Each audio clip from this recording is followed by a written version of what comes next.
Hello again, fight fans. Welcome to episode number 251 of the Neutral Corner Boxing Podcast. I'm your host, Michael Montero for Ring Magazine, ringtv.com, and of course the Ring Digital YouTube channel.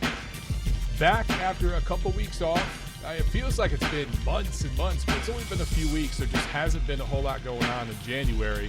But thankfully, we got back in action last week. Had a couple of good cards from Showtime.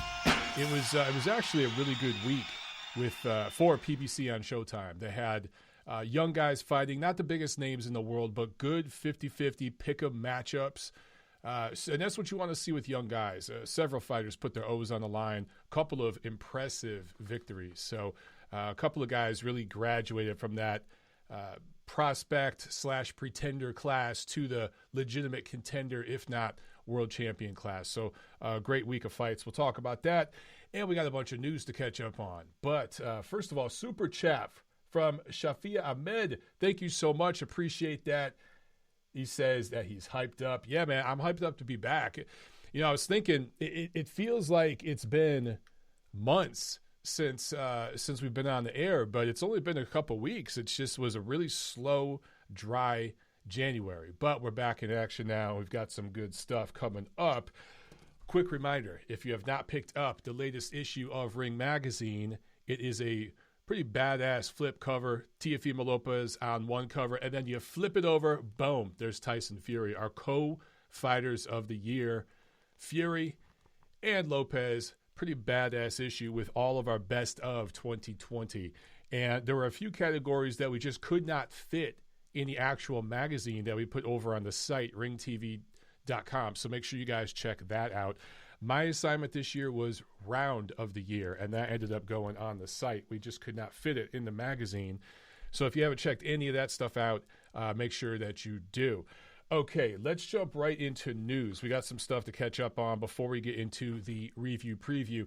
A reminder, guys, phones are open, so if you want to call in and chat, toll free in the United States, 213-267-7787. If you're in the UK, it's 02081-036-051.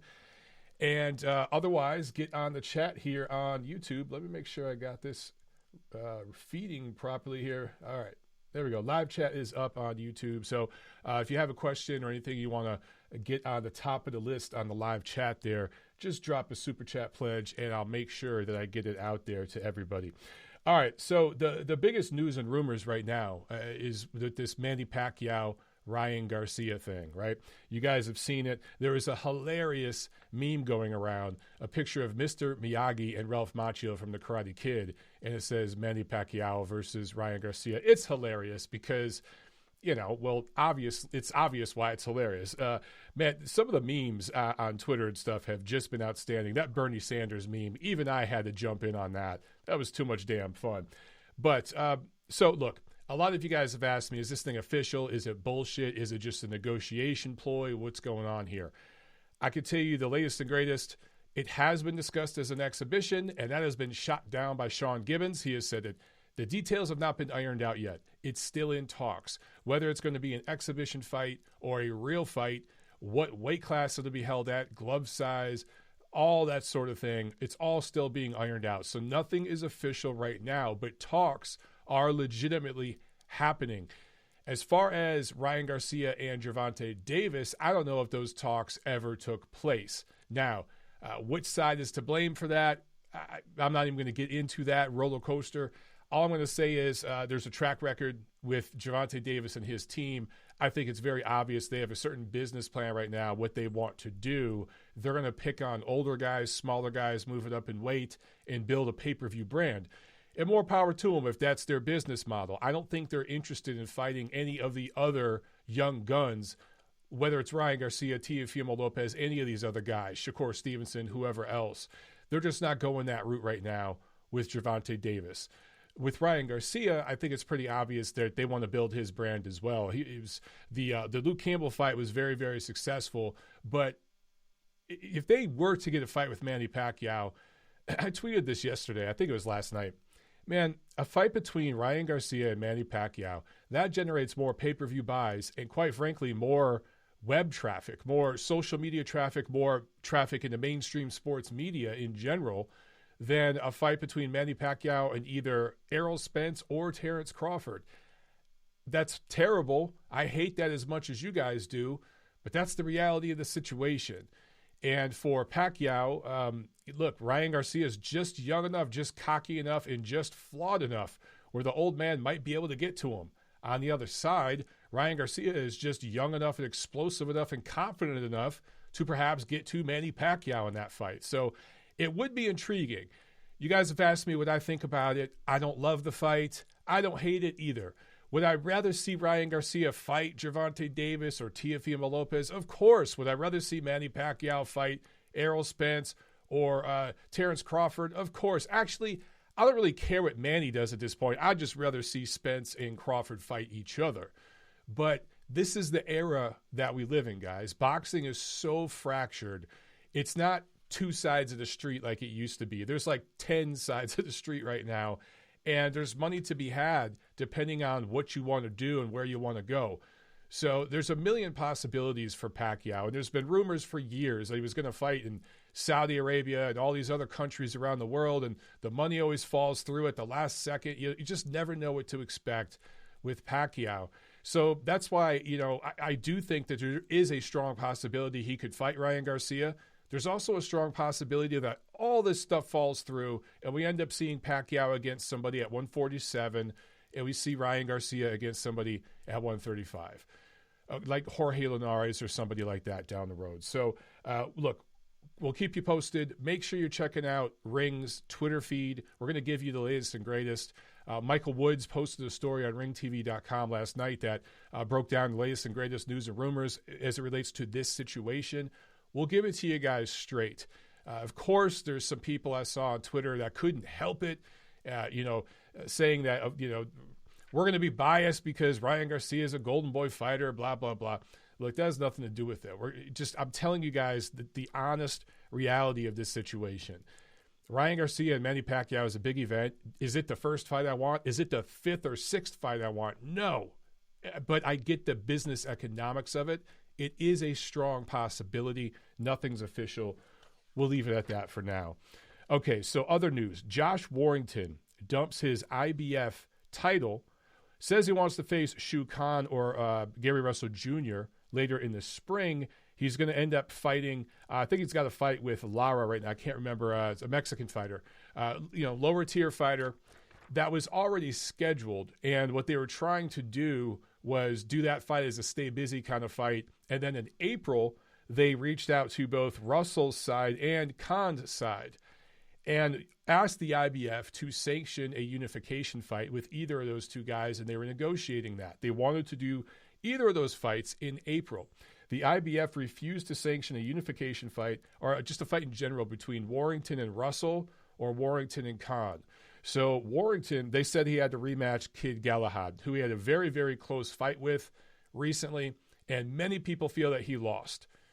So he got the decision, and Galahad won his next fight and became the mandatory again. The IBF has mandated that they have to do a rematch.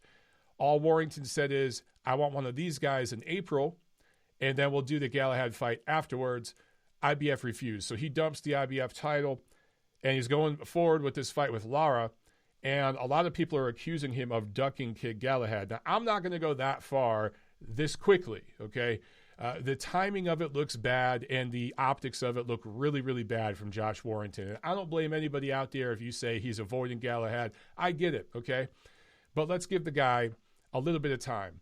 Let's see what he does next. He's going to take business against Lara, which I think that fight's later this month, maybe early next month. I can't remember off the top of my head. But if his next fight is against Shu Khan, or he ends up getting the fight with Gary Russell by the end of the year, those are the top three guys in the division between Warrington, Khan, and Russell. Those are the top three fighters in that division. So I don't look at it necessarily as a bad thing if they end up fighting each other. However, if he doesn't fight one of those two guys and continues to not fight Kid Galahad, that's a flat-out duck. So let's give him time here. Let's see what he does. I agree the optics don't look very good, but sometimes the timing of these things just gets in the way of business. And, you don't know what they have negotiated behind the scenes, what they have set up down the road later this year. As I always tell you guys, boxing promoters, boxing managers, they always try to work 6 to 12 months ahead. They have, plan A, plan B, plan C, plan D ahead, because all sorts of crazy things can happen in this sport at the last second. So maybe there's something under the scenes that we don't quite know about yet that's cooking. I do know for sure that they were seriously talking about Warrington and Russell or Warrington and Khan for April. The IBF did not want to allow it. It would have been great if the IBF had allowed one of those fights and then the Galahad fight to the winner. That would have been best for all parties involved. But for better or worse, the IBF is one sanctioning group that always follows their rules. They will not bend them, even in certain instances where it would be beneficial to all parties involved, the fight fans, the sport of boxing as a whole, if they did follow, or if they did bend their rules a little bit and have a little leeway. But the IBF faced legal troubles in the past. They don't want to go there again. They're not the most powerful and wealthy sanctioning organization. They can't afford something like that. So they play it right by their rules. That's the situation now with Josh Warrington. Okay, boxers behaving badly. Sergey Kovalev. Remember the Crusher? Remember that guy? Yeah. Boy, the mighty have fallen. Test positive for synthetic testosterone, not once, but twice. There were samples collected December 20th and January 13th. Both of those samples tested positive for synthetic testosterone. So there's no possible tainted meat excuse here. There's no possible, I was at my gym and they sell supplements and I bought something over the counter. This isn't something that you get in steak. This isn't something you get in a supplement. This is a synthetic. So Sergey Kovalev knowingly, willingly took this supplement, this banned substance, and ingested it. Not once, but twice. And December 20th and January 13th, man, that's almost a month apart. That's several weeks apart. So this guy was clearly planning to use this. Now, whether he was using it for recovery purposes, maybe there was an injury, whatever it is, he is getting up there in age. It's still banned. You're not supposed to do it. So, look, I saw there was one guy on Twitter, and I think Hamed, who's a big listener to the show, sent this to me. There was a guy on Twitter that tried to, because I blasted Sergey Kovalev on Twitter. Okay, look, there is a pattern of behavior with this guy over the last few years specifically. Things outside the ring and then troubles in the ring, inconsistencies in the ring, which, some of that's forgivable, whatever. But the stuff outside the ring, there is just a track record with this guy. He's just a bag of shit. There's certain things that you just cannot explain or forgive or justify in any way, shape, or form. This latest thing is just another one of them. But I guess back in 2015, I told people kind of what I just said about Josh Warrington a minute ago. When Sergey Kovalev had gotten in trouble with Adonis Stevenson, there was some back and forth between the two of them. Stevenson, I'm not going to say he started it, but he kind of struck first with certain comments, and then Sergey made some comments back. Obviously, Sergey Kovalev's comments caused more of an uproar among certain circles in the boxing universe. And I said back then, basically, I'm paraphrasing, hey, maybe there's a lost in translation issue here. There's a cultural issue, or he's not understanding what he's saying, because that was the first time I had heard of Kovalev saying any kind of off-color comments.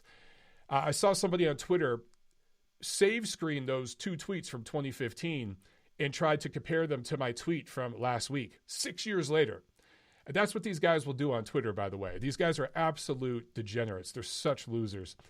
And he was trying to basically conflate my tweets in 2015, not necessarily defending Kovalev, but saying, hey, let's give him the benefit of the doubt. People make mistakes. He doesn't have a track record of this. Maybe we're just misinterpreting something. Maybe there's a cultural language issue here. So, things like that. To my tweet from last week, basically blasting Kovalev, saying he's a complete F-up. He's a screw-up. He's screwed up several times now. There's no forgiving this. I have no words. And he tried to say I'm being a hypocrite. These dudes took tweets 6 years apart from each other and tried to conflate them. By the way, they ignored dozens, if not hundreds, of other tweets that I made about Sergey Kovalev in between those 2 6-year periods.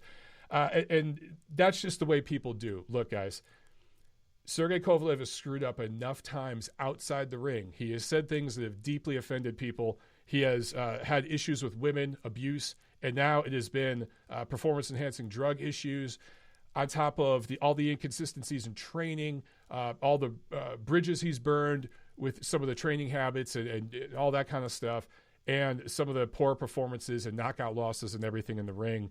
He got his cash out against Canelo Alvarez, so good for him. You could argue with his in-ring accomplishments. He deserved that, okay? But I think this latest incident and some of the other things outside the ring have cost him a trip to the International Boxing Hall of Fame, because more than anything, some of the guy's verbiage and words that he's used have deeply offended people. And that seems to be words now more than anything else in the 21st century, in 2021, seem to be the strongest thing. I personally think that's weird. I think actions go way, way further. I care more about a person's actions and character more than their words, because people slip up and say stupid things. Ding, I've done it plenty of times myself. But now we have enough action from Kovalev, things he's done, physically done, that shows a complete lack of character and issues with his character. So I think all of these things have likely cost him a trip to the International Boxing Hall of Fame. And that's a shame, because I truly feel he beat Andre Ward in that first fight. And the little second run, however brief it was, that he went on when he beat Alvarez and a couple other decent fighters, I thought that kind of punched his ticket one day in Canastota. But I don't know, man. This might cost him, because, again, we live in a universe where people will take tweets and save screen them from 6 years ago to try to make a point, even if it's a weak point. But with Kovalev, the way his words have deeply hurt and offended some people, I can't see him getting through to Canastota one day. It's a real shame. And it's 100% on him. He has nobody to blame but himself. As far as where I'm at right now with him, good riddance. He should just hang him up. Why continue to fight if you have to take synthetic testosterone to even get in the ring? Like, what are you doing, man? You got your cash out against Canelo. Do one farewell fight in Russia and call it a day. All right, one last item here before we get to the review, guys. Claressa Shields is going to be headlining an all-female pay-per-view on, I think, Fight TV, which is a streaming platform, I think a website. I don't know if it's in a month or two. It's coming up. I don't even know the date, to be honest with you. So a few of you have asked me about this, and I've asked you guys about it too on Twitter. I actually tweeted out who will sell more pay-per-views, Claressa Shields or this Don King card coming up this Friday, which I'll talk about here in a minute. And most of you said the Don King card will sell more.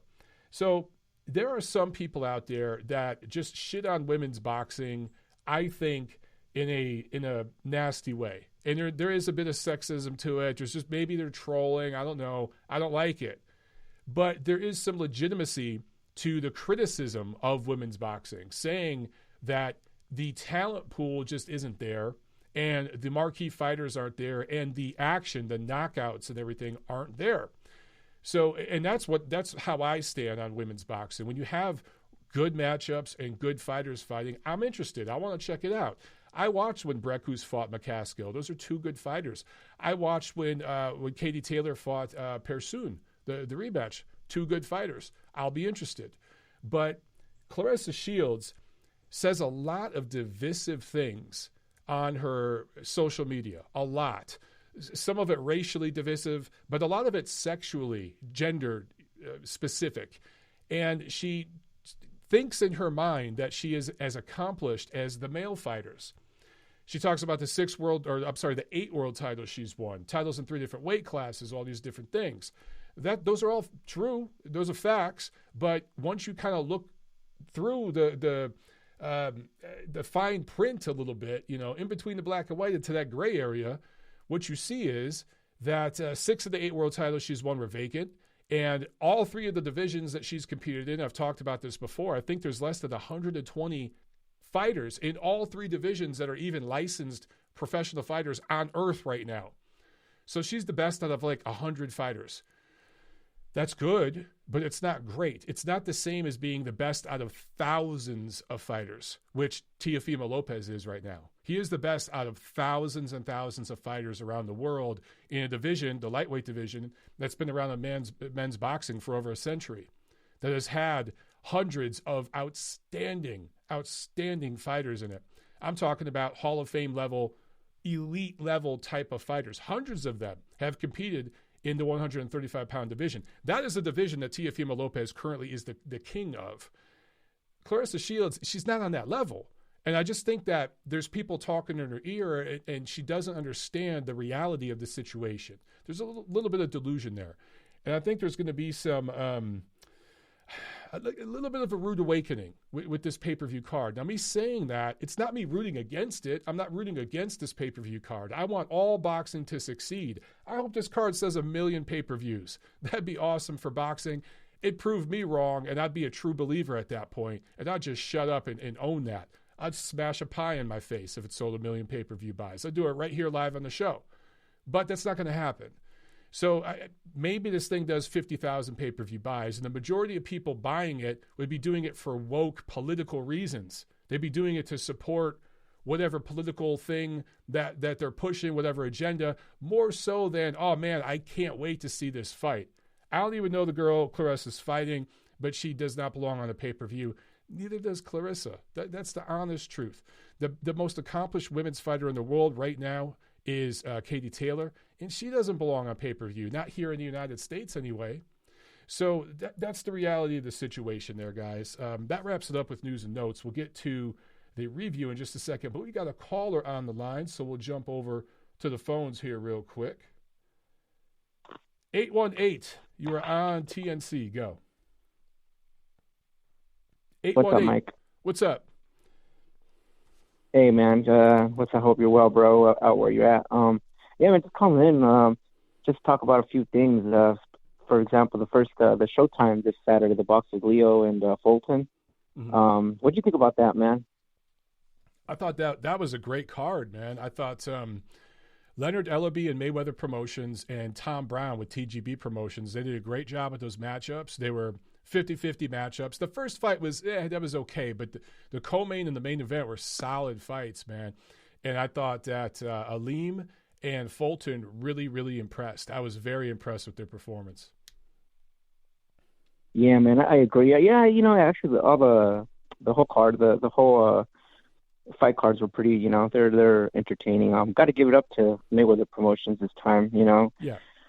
Never really a fan of their fights most of the time, but this one, it actually did a lot for me, at least that weekend, since there wasn't really that much boxing, going on. But yeah, man, Leo and Fulton, what a fight, bro. It was just I had to watch like 3 times just to get it in my head how good these guys actually are, and what a great performance they gave to the fans. But hopefully, I see them again, and in the future, really interested to see what Fulton can do in that division with the rest of the fighters in that division. But another thing with Kovalev, bro, you're talking about that, Twitter. I mean, I'm not I'm on Twitter here and there, but only for boxing. I don't really get into anything else and all that, But damn, bro, there's a lot of people that just are like, how should I say? They're just way in too deep in that Twitter world, bro. Yeah. You know what I'm saying? Yeah. It's crazy. I don't know how that happens, but it's like anyways, a bubble, man. Kovalev, I mean. Yeah, exactly. Some of these people, I swear to God, bro, they wake up in the morning just looking for something to be offended about, and they have to find something to be mad about, something to fight about. And that's why sometimes, man, I just post jokes and memes and shit and just try to have fun. And there's some colleagues of mine, in boxing and the media, they're like, Mike, that's not very professional. And I'm like, dude, I'm just trying to lighten this shit up because it's so nasty on Twitter, man. It's just nasty, bro. Yeah, that's true, man. I mean, like I said, I'm not on Twitter too much to really get into all the BS in there, But the few things that I see here and there, I was like, wow, really, this is really what it's gotten to. But with the Kovalev thing, though, bro, it's like he was a good fighter. Don't get me wrong. Personally, I didn't think he's that great He just has that European style boxing that it pretty much, any American boxer can really beat, in my opinion, and he has been beaten. But, just going downhill from where he was before, it's just kind of sad to see, because at the end, he did give us some exciting fights, Mm-hmm. And as a boxing fan, that's kind of pretty much all I care about. I don't really, I don't care about his personal life or whatever. I don't know the guy, but if he has done what he has done and we know what he's gone through, then that just sucks, as a human being. But, hopefully we'll see the last of him. I really don't care for him anymore as a fighter anymore. He hasn't really been doing much, but, maybe he'll, get his life straightened out or whatever. But at the end of the day, it's just, for me, it's just about the boxing, and I don't really want to care for him to see him anymore. But other than that, man, I really want to talk to you about that Canelo. What do you think he's fighting next after? He's fighting this Yildirim guy, right? But I was hoping he'd be fighting Caleb Plant next, to be honest with you. Even though I really want him to fight Benavidez, but it looks like he's going to fight Saunders, which it's a good fight, but I prefer Plant over him. I do too, but probably what we're going to get this year, bro. I didn't catch your name, man. What's your name? Oh, Ace, bro. I'm from Ventura County. Ace from Ventura. Oh, Ace from Ventura. Okay, I like it. Yeah, I like it, bro. Honestly, man, what we're going to get this year, if somebody held a gun to my head and asked me, we're going to get Canelo versus Yildirim, and then it's going to be Canelo Saunders in May, and it's probably going to be a third Canelo Golovkin fight in September. That's probably what we're going to get. Would I rather see him fight Plant or Benavidez? Hell yeah. I just don't think it's going to happen. I think Plant and Benavidez will fight each other later this year, probably in the fall, and it will be on Fox pay-per-view.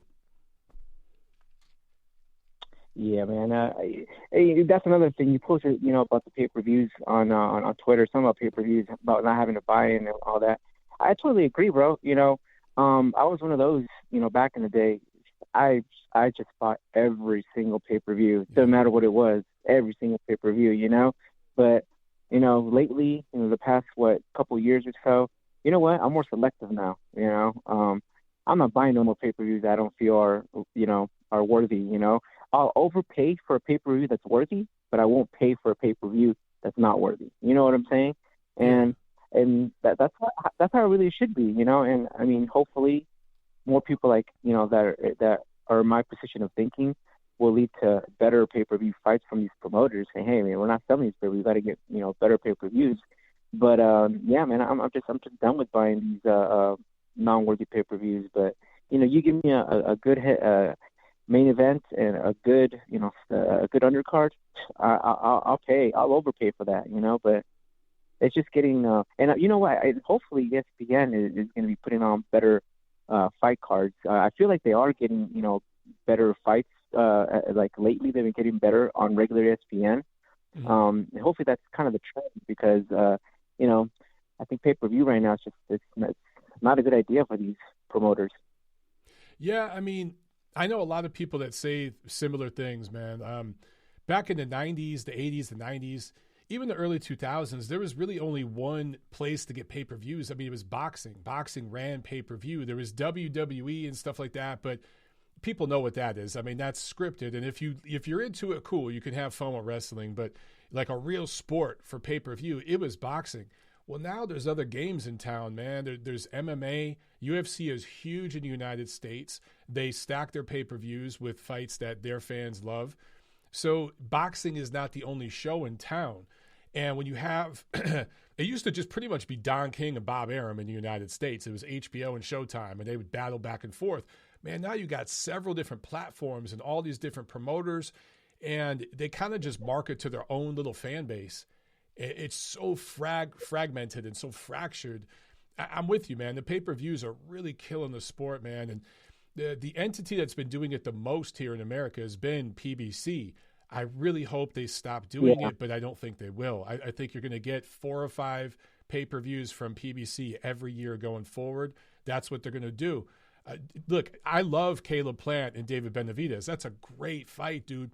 But in the 90s, that'd be HBO Boxing After Dark. That would not be pay-per-view. Oh, absolutely. Absolutely, man. I totally agree, man. And it's a shame, it's a shame because they're kind of, holding back their potential to actually become bigger stars, Yeah. But, at the end of the day, the only one that's really holding it down, in my opinion, right now with good fights, and, it has to be said, man, it's the Zone. The Zone really is, giving fans, value for their money. Everybody else, aside from ESPN, like I said, they were putting some good fights and some fights that I would actually, even if they put on ESPN Plus, I'd pay for, because it's not that expensive anyways. But the Zone, they're I got to give props to them. I'm not, being a boxing fan, they're giving me value. You know what I'm saying? And I mean, $100 for a whole year. Come on now, if you're a boxing fan, you really gotta, support I'm them. with you, man. They had a rough 2020 because of COVID, but if they could keep, stacking the cards, and not have a delay, man, for $100, and like I sound like I work for DAZN and I'm, promoting their brand. I'm not trying to, but $100 is only $20 more than one of these pay-per-views on PBC or from Top Rank. So you're paying just $20 more and you get a whole year's worth of cards. Now, when they had the World Boxing Super Series and they have stuff from Golden Boy, they have stuff from Matchroom, they've had stuff from other smaller, mid-level promoters.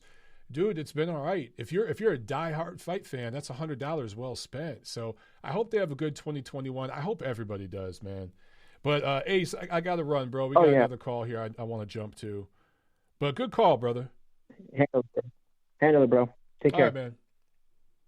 All right, we got one more quick call here, guys, and then I'm going to jump to the review. Let me 213, this is LA. Hell yeah. That's my area code. 213, you're on TNC. Go. 213, you're on the show. Uh-oh. All right, 213, you got one more chance. Answer the line. 213. That's my announcer guy voice. Nope, 213 is not going to answer. We got an official knockdown. Oh, a knockdown here on TNC. 213, if you could hear me, but you just I couldn't hear you or something, call back. Call back. Anyone from LA, call any damn time. Yeah, even though I live here in Atlanta, I still got the 213 area code on my phone. I'm never getting rid of that, man. That was my area code for 10 years. I just can't see myself switching over to the Atlanta area code, but maybe that will change one day. We shall see. Okay, let's jump to the review. So we had two cards last week. A lot of you guys forgot that there is a Showbox card Wednesday, January 20th at the Mohegan Sun in Uncasville, Connecticut. PBC on Showtime. This is the 20th year anniversary of Showbox. I love the Showbox series. You think of all the champions they have built, all of the O's that have gone away on that show, on that series, I should say. All the pretenders that have been exposed, all the contenders that have been exposed into, the real deal. What a great series, man. That series symbolizes what young fighters should be doing, what it's all about, fighting each other. You know what I'm saying? So I love that series. Anyway, there were two fights. There were supposed to be three, but one of the fights got canceled last minute. There were two fights on this card. In the main event, American fighter Mykquan Williams improved to 16-0-1. He's a 140-pound prospect out of Connecticut. He grew up, I think, just outside Hartford, so he was right by the casino. I think he grew up like 40 minutes away. So it was kind of a hometown fight for him. Unfortunately, there were no fans in attendance because of the COVID protocols. He scores a unanimous decision win over Gabriel Solano. Yes, Gabriel Solano, his first L. So that was a good performance by Williams, really controlled the whole fight. I got to say, the one complaint, and by the way, I covered this card for ringtv.com, so if you want to see my write-ups on these two fights, go find it on Ring's site. But the Showtime broadcasts, I think you guys have done a fantastic job. Good fights last week. You got to put some music on or something. Play some music in between rounds. Play some crowd noise. I like how PBC on Fox has crowd noise. I know it's generic and it's it's just like a tape or something, but it works for me. It's too damn quiet on these cars. It sounds like a library. Libraries may have more noise, seriously, because you can hear roaches running across the ground and shit in a library. This was just too damn quiet, way too stale, and it took away, I thought, from the fights, particularly the great fights we saw on Saturday night. So my suggestion to, I think it's Tom Mazzulli running the show there at the casino there in Connecticut, and of course everybody at PBC, Showtime, get some music in between rounds. Get some music playing, DJ something in between rounds, and pump in some generic crowd noise or something during the round to help. I think ESPN's doing a version of that. Fox has been doing a version of that. It just helps the broadcast. These stale, look, man, everyone's over the COVID bullshit, for real. The election's over. You guys got it. So let go of all that stuff. Open things back up. If you want to keep it closed, cool. But pump in some noise, because the stale thing, it's just taken away, and it's hurting the broadcast, in my opinion. Anyway, Saturday, January 23rd, back at the Mohegan Sun, PBC on Showtime again. As I said before, good week by PBC on Showtime. Really solid week. Two nice cards from those guys. The 122-pound division got really shaken up on Saturday night. So in the co-main, Aleem approved to 18-0 with 12 knockouts, TKO 11 win over Victor Pacias, who I think suffered his first defeat as a pro as well. Knocked down in the 2nd, 6th, 9th, and 11th rounds before the fight was finally stopped. Let's talk about this real quick. Aleem, who we're going to have on the show soon. I actually talked to his publicist over the weekend. Weren't able to get him on today, but we're going to get him on in February. So I like this kid. Now, he's out of Muskegon, Michigan. I'm a Detroit native, so he is a homeboy. He's from the same state. So, there's that thing going. But other than that, I like the style he fights with, because it's so unorthodox. You just don't know where his punches are going to come from. He's also very vulnerable to get hit because he lunges. He leaves himself way out there. He punches wide a lot of times, and you can nail him right down the middle. He's got to tighten that up as he moves up in opposition. But it's a lot of fun to watch, because it's just very, very unique and different. And I thought he really stepped up to the plate in this fight and performed well. I picked him to win this fight. I picked Fulton to win, too, in the main event. So my picks were good. My picks with the NFL last night, I was one for two, so I was okay. But I'm excited to see where he goes from here. He does have, other than boxing, he's done other martial arts like karate and things like that. So I think that's part of why his stance in everything is so crazy. But this dude has insane conditioning to be able to fight the way he fights. He throws hard punches from crazy angles, punches and bunches, a lot of movement, crazy, crazy upper body movement and footwork. And he started to gas a little bit late in the fight, but not enough to where it was going to cause him to lose. He still put the pressure on, knocked his opponent down, and got him out of there late. So there's a crazy motor on Aleem. Crazy, crazy conditioning. This dude is super conditioned. And I'd like to see what he could do stepping up against the top 10. Now, here's the question. Do you put Aleem in the top 10? This is something that we were discussing on the Ring ratings panel over the weekend. That's a loaded division, man. In fact, I need to pull it up right now, guys, because that division, I will admit, I've been sleeping on it somewhat. I knew it was a good division. I didn't know it was this damn good. It just, the top 10 is so loaded. I don't know where you put Aleem in there. All right, come on now. I'm trying to Google Ring ratings, and it took me to some other site. What the hell is going on, Google? Okay, let me pull it up. And by the way, whether you call it junior featherweight or super bantamweight, we call it junior featherweight at Ring. I think that makes a lot more sense. But either way, it's 122. Now, right now at number 1, we've got Ray Vargas ranked. 34-0, fighter out of Mexico. But he dumped his 122 title, and he's been talking about a move to 126. It's not official yet, but I can tell you guys right now that Vargas, his next fight is going to be at 126. So I think we're going to take him off the 122 ratings. That means Akhmadaliev is number 1 right now at 122. He's the unified champ coming off that great win last year. Daniel Roman's right behind him. Iwasa's right there, Brandon Figueroa. You got Angelo Leo, who we'll talk about here in a second. Teshi Gawara, Kameda, Hovhannissian and Stephen Fulton, who we'll talk about in a second. So with these two fights over the weekend, I think this whole division got shook up. I do think Aleem belongs in the top 10, but where? I think Fulton certainly belongs in the top 5, but where? So that's where I'm curious what you guys think, man. Let's talk about Stephen Fulton real quick, and then we'll go back to the ratings for that division. 19-0 with eight knockouts, unanimous decision win over Angelo Leo. Takes his WBO 122-pound title. So, by the way, this was a PBC broadcast. A WBO title was involved. I have to bring this up again. I just have to bring this up. I liked the cards last week from Showtime on PBC. Good start. PBC on Showtime, good stuff. Great matchmaking. But I thought you guys didn't recognize the WBO titles. That's what you've been telling us for years now as it relates to the welterweight situation with Terrence Crawford.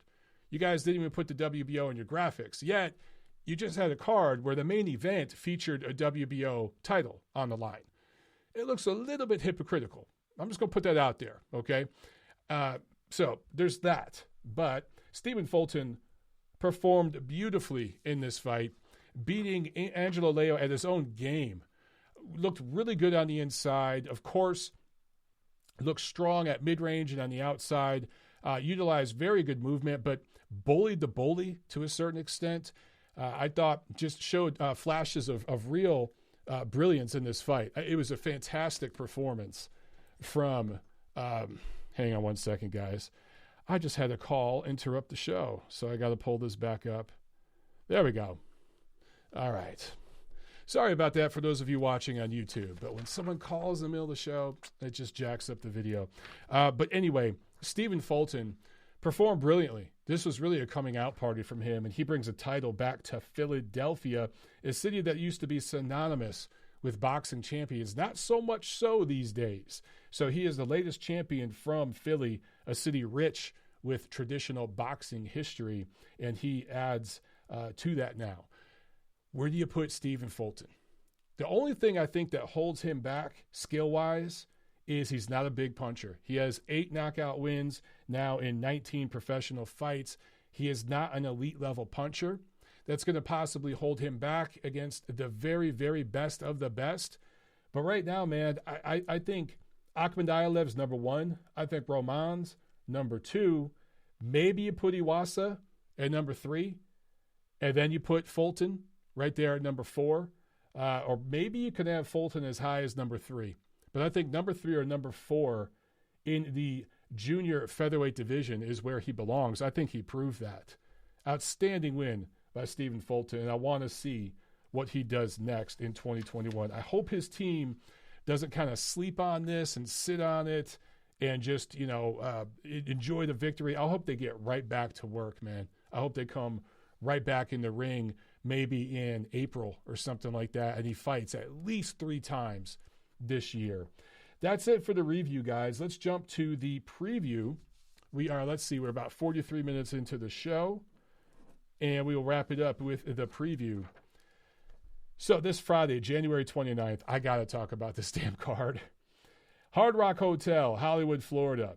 I'm going to call this the WBA is a joke card from Don King. Remember him? He's still doing boxing, apparently. He's putting on a card, and I guess it's a pay-per-view this Friday in Florida. In the main event, Manuel Char going up against Trevor Bryan. And believe it or not, that's for a heavyweight title.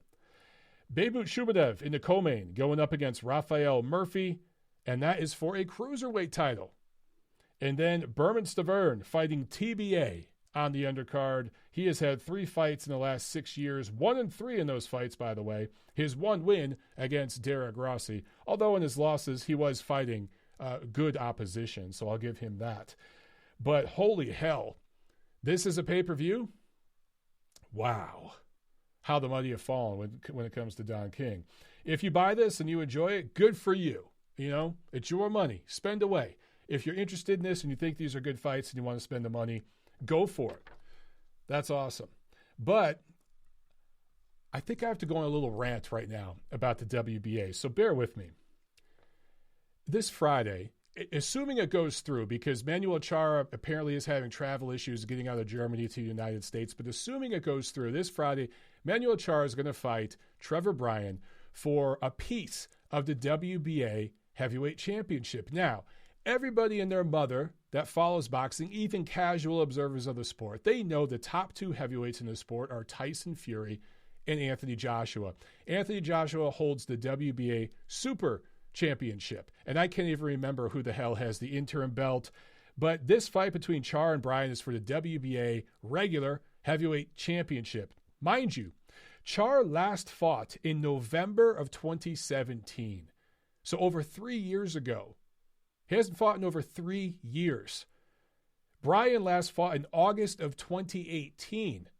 Do the math there. That's almost 2.5 years. So you have one guy who hasn't fought in over 3 years, one guy who hasn't fought in over 2 years, and they're fighting for a piece of the WBA heavyweight championship of the world. This will be marketed as a fight to determine the champion of the world. Think about that for a second. And people wonder why the WBA is a joke and everyone laughs at them. Why I call them will belt anything, because that's what the WBA truly stands for. Now, in the co-main, Beibut Shumanev, who at his best was a solid light heavyweight. You go back almost a decade. Not a great one, but a pretty good light heavyweight. Held a title, actually I think a couple titles for a while there before he lost to Bernard Hopkins. He is going up against Rafael Murphy. If you haven't heard of him, don't feel bad. I work in this sport and I haven't heard of him. I checked out his resume though. Only 3 of his opponents have winning records. He has an absolutely dreadful resume.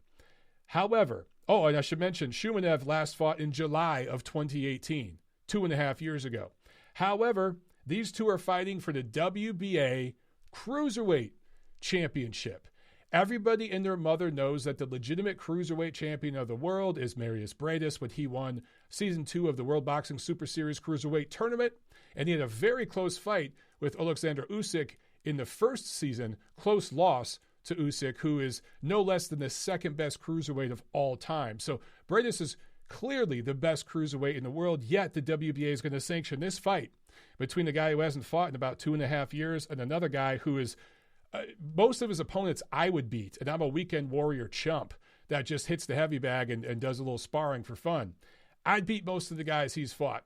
They're fighting for the WBA Cruiserweight title. So will belt anything continues to be the laughing stock of the sport. And I have nothing against anybody at the WBA personally, but this sort of thing cannot be defended. If you're defending this nonsense or you're justifying it in some way, you're part of the problem.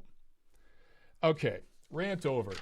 I can't believe those are title fights. That is an absolute joke.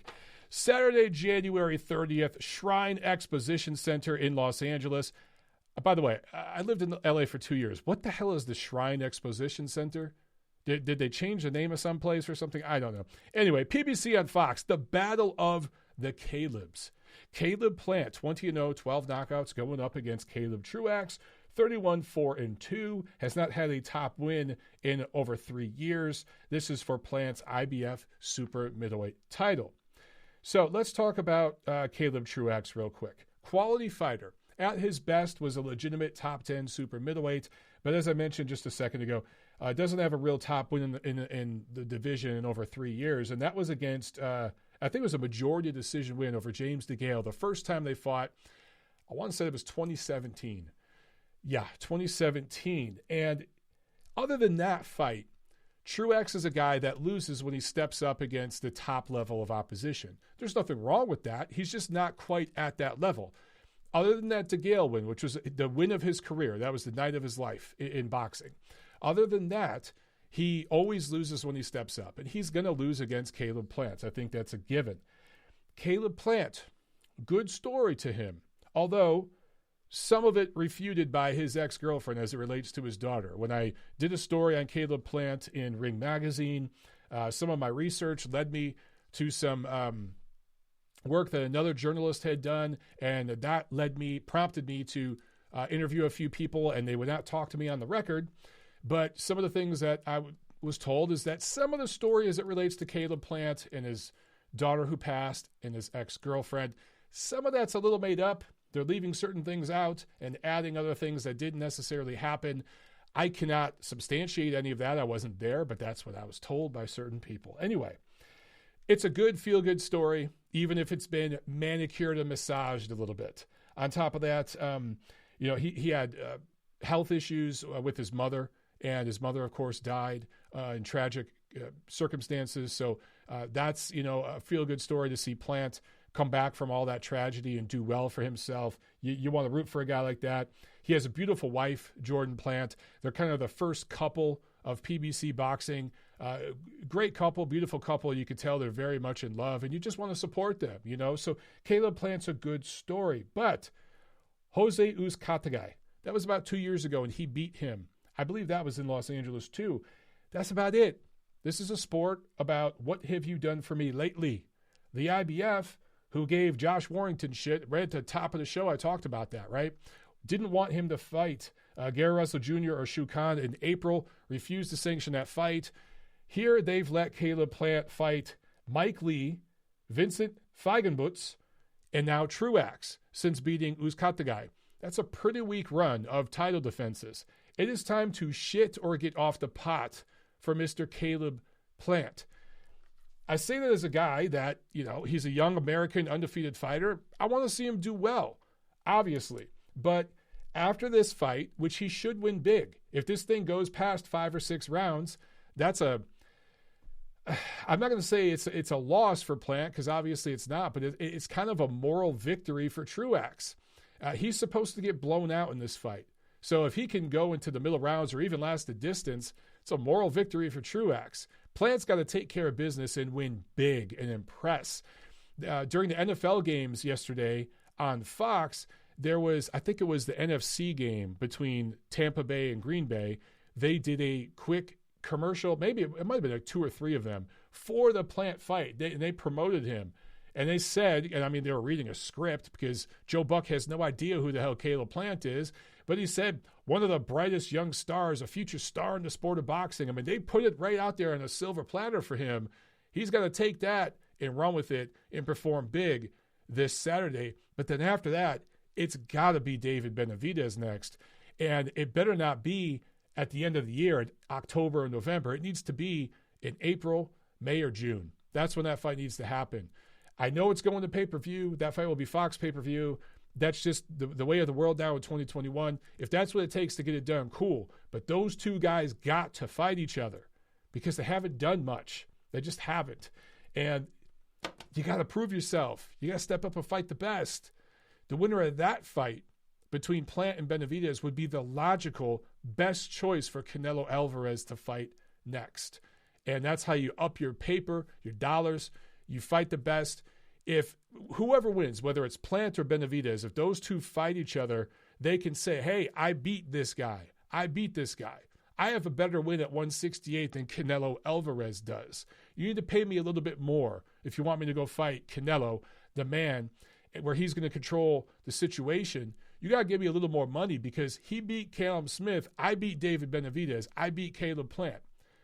That's a better win than Callum Smith. So give me the paper. Step it up. That's how you get the money, not by chasing for clout on Twitter. That just don't work no more. All right, guys. Man, that's it. That's it for the show. Good to be back. Let me get that fade out music going. There it is. There it is. Yeah, man. Good to be back. So we'll be back next Monday, and we are rocking and rolling. TNC 2021 is underway. I hope that you guys had a fun, dry January. 2021, man, it's going to be a much better year than 2020 all around in life, but I think in boxing as well. So have a good one, guys. We'll do it next week. I'll see you then.